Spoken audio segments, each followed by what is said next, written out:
Hey y'all. So a few days ago, I took part in my first art exhibition. So I just wanted to talk to my artist for a few minutes, basically talk about my experience with the exhibition, a little bit about the process of how I make my prints, and the experience going forward for the opening night. Now me, I'm a mixed media artist, but right now I'm focusing more on the graphic design elements of my art right now. So do be aware that the type of prints that I make specifically are going to maybe be a little bit different from what you might prefer. Now I'll show some of my work up on screen right now, some of these pictures that I use within the art gallery itself, and so keep these pieces in mind when I specifically talk about the print aspect of this work because that kind of influences the product a little bit. And along the way, I want to talk a little bit about some tips and some things that I've learned from my limited experience with this, but if you want to see my journey going forward right now, continue watching. Also, welcome back to my channel. My name is Hayes and let's get right into this video. So one of the first things I wanted to bring up was the importance of networking. That's also how the person who's promoting and hosting this event found my Instagram in the first place. So for any beginner artists out there who want to put themselves out there, I recommend going to maybe a few art exhibitions yourself, maybe any photography or graphic design friends or people that you may know. It's good to have that connection and for y'all to post each other. That way more people can then be aware of you and your content. But yes, the person hosting this event hit me up and was basically like, I've seen your content through this other person who I'm friends with and they're a photographer and everything. So yeah, they hit me up and were basically like, I had this art gallery event coming up. Would you like to be in it?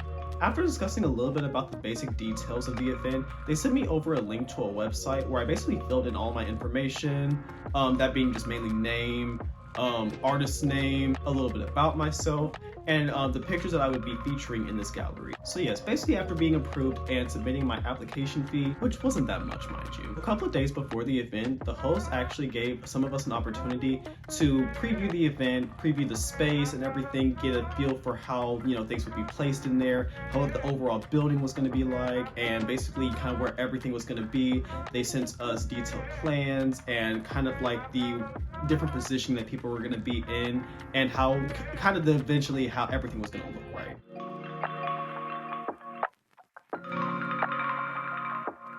Again, this is my first art gallery exhibition experience, so I wasn't sure exactly how many prints I would need, and this was also some of my first time making actual physical prints themselves, because any commissions that I've really made have been A, through drawing, and then B, have been through digital forms. So I went to Office Depot, basically to go and get my prints printed out and everything. I was a little confused at first because, I was looking at the paper and I was just like, of course, you want something high quality, right? So what I did was I went to get glossy cardstock, and I was confused a little bit about the differences between, the text and the 80 and the 100. That was all confusing to me, so if it was a little confusing to you, I can explain a little bit. So in my experience in Office Depot, I was offered either the 80-pound or the 100-pound text. Now in my experience, the person at the desk wasn't that very helpful. I was very confused, didn't know what I was doing, they didn't really offer any help in that way. I was just very awkward. I didn't feel like asking that many questions, so I just let it be.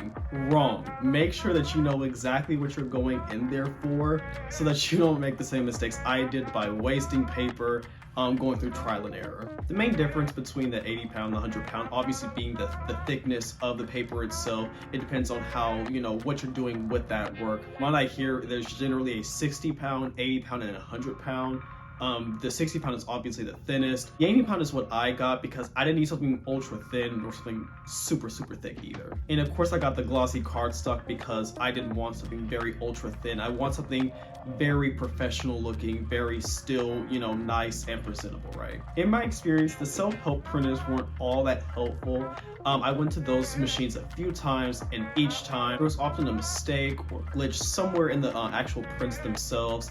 They just didn't come out fully in the way that I wanted them to come out. So unfortunately, I had to keep going back up to the actual person's desk themselves. And I don't know what they do on the computer, but if you especially let them know and you go through the self-help machine and your pictures come out, with glitches or, there's like some little details in them that shouldn't be there, they'll generally help you and go into the computer and generally print those pictures out for you themselves. And generally they'll do that for free and in return for just taking the pictures. Yeah, so once I got the people at the desk to actually print out my glossy cardstock pictures, they came out really good, very high quality. Pictures themselves came out high quality, the saturation was really good. And like I said, I wasn't sure exactly how many prints I needed because this is my first time. So in my opinion, I would rather get more than what I needed and have extras left over than not have enough, is my mentality. So I printed a couple of pictures of each different thing that I was going to use in the gallery. And this is a time lapse of me cutting each picture, taking the time to make sure that the prints come out really good, still leaving a bit of white just to have that border around each picture. Another thing that I liked about going to Office Depot specifically was because they had that cutting machine that you can use to cut the pieces, and it was really good because I didn't have one myself. And during that week, that became a regular thing, me going up to Office Depot, getting a couple of other prints made at a time. And the prints themselves weren't too terribly priced either, but I'll get into that a little bit later in this video. This is me going up to Office Depot several times to get these printed. So eventually I had the idea to make little mini versions of my favorite pictures from these prints, just to kind of have a variety. You have the bigger pictures and you can also buy the smaller pictures for cheaper. And during my several visits to Office Depot, I had picked up a few things, including a display case to have all my little art prints in, and I also found these large envelopes. Now me personally, I wanted to get like the clear plastic slips that I can just slide the pins through, but unfortunately I couldn't find that in the time period that I had, going through Office Depot and everything. I'm sure you can find that, and the person next to me in the art gallery actually told me that they got theirs from Amazon, so next time I'll just use that instead. And so this section is especially for my beginner artists who are concerned and confused about, art price, prints, and everything. Now for pricing your prints, I want to bring up a couple of points. And some things that you need to factor in when it comes to the price of your prints and how all these different things add up. Time and the energy to make the prints themselves, the time and the energy to make the artwork initially in the first place. And a very important thing, do not let people underestimate, devalue your work when it comes to making your digital prints. Don't let them tell you how little the price should be because the original artwork was made in a digital medium or the art prints being made digitally. It is very important in the pricing of these prints that you factor in the cost, the time and the energy, and the skills that you developed throughout the years to make these pieces. Down in the description below, I'll link a video by RayvIII. And this is basically one of the main videos that I use in order to help me develop my art print prices for the event itself. They'll go into much more detail than I am here myself, but for the basics, take all these things that I mentioned before, plus the general market price of prints of your kind. So for example, prints of my kind, and generally my size and the graphic design quality, is generally around $15 to $20 something. So I wanted to price my prints around that same ballpark. And especially if you're wanting to go through Office Depot like I did, the price of about each glossy stock card paper was around 64 cents. Now keep in mind, this isn't including the actual printing process itself. This is really just for the paper itself. Now the overall price to print one of each of the different pictures that I had in my gallery was about $6.37. Now keep in mind, I had about 9 or 10 different pictures in my art gallery, so the price will depend on how many different pictures that you have of each. And the price for the prints that I eventually settled on was $16 for the larger prints, and just slash it in half for the smaller prints, which is $8. That way I can just stay within the general market price and also slash that price cleanly in half for the smaller prints. But like I said, your experience may vary, and I would recommend once again checking out the video that I have in the description box down below in order to learn how to price your art prints. But yeah, within that, I also wanted to make a QR code for my link tree. Just so for anyone that was curious at the actual art event, I can just point them the QR code. They can take their phones out and, see my Instagram, my Twitter, my YouTube, my Etsy, and all of that, which will also be linked down below. We got a couple of emails over the course of a couple of weeks from the hosts themselves, basically talking about, what they would provide there on the day of, and what we need to get ourselves. So the day of the event, they provided tables if you needed them. They said that would help us putting up our prints and our pictures and everything, so long as we brought our own non-damaging adhesive, which they actually provided a little bit at the art gallery itself, which was nice. And they say we would need to come with our own table displays and extension cords. Now, I didn't really have the extra money at the time to buy a full art display, but what I did was I said, you know what? I have enough decoration here.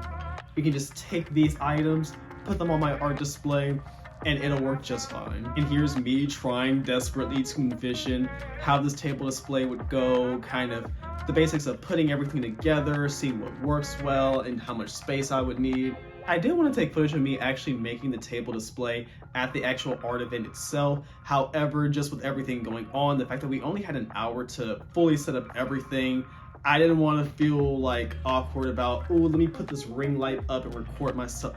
I just didn't feel like doing that. So unfortunately, I don't have footage of me actually putting up my actual display, but I do have pictures and footage of what it actually looks like. Yeah, as to be expected, I was very nervous, very excited at the same time for my first art exhibition. They had a DJ booth, a bunch of different artists and their pieces and setups and everything, along with a couple of vendors and a bar on the side, you know, for us. Which I will try to link as many of the artists that actually came to the event as possible in the description box down below. Check them out. Their art was absolutely amazing, spectacular. I loved each and every person's art so much. But yeah, the actual event itself was very fun, a very good energy. I loved everyone's energy coming in, the other artists, the vendors and everyone, the DJ booth.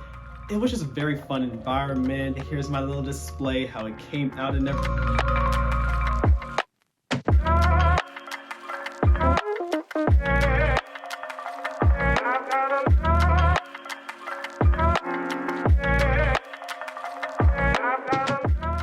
Now, throughout the event, I sold a total of 1 print.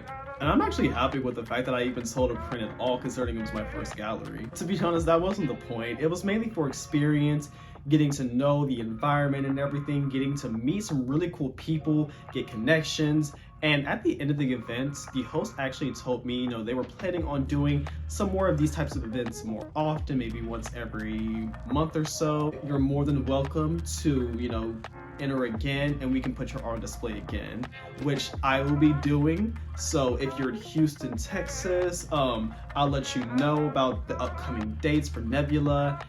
Anyone that's interested, you can either follow my Instagram or the host Instagram, which I'll put on the screen right now. And a small mistake that I made was I used a wall adhesive. The one I used, I'll pop a little picture right here.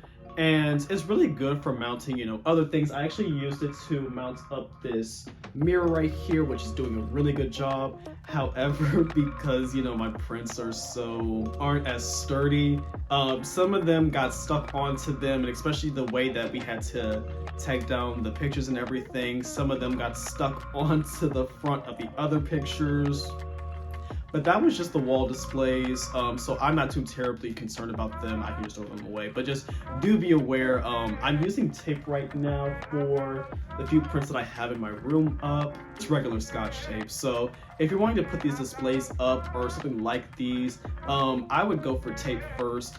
If your prints aren't heavy enough to where it will weigh that down. But if they're light enough, I would definitely recommend just using tape. Today, I'm just so happy with how my prints came out, how my table display came out. The event was super fun. It was so good meeting other creatives in the area. And I'm very much looking forward to any events that we have possible in the future. And the thing that I love doing is investing in a way that I can use these things outside of their purposes. So for example, my table display, as I said, I used just stuff that I had laying around the house rather than, you know, going out and buying a whole new thing. But yeah, that's pretty much my experience for my first art exhibition. And let me know down in the comments below if you guys have ever had this experience below. You can comment that, tell me any stories that you may have about your first art exhibition. If you have any other questions or comments, also leave them down below and I'll try to help to the best of my knowledge and my experience. But yes, thank you so much for following my journey with this video. I'll let you know about any upcoming events that we have. I hope you enjoy the rest of your day, and I'll see you guys in the next one. Bye.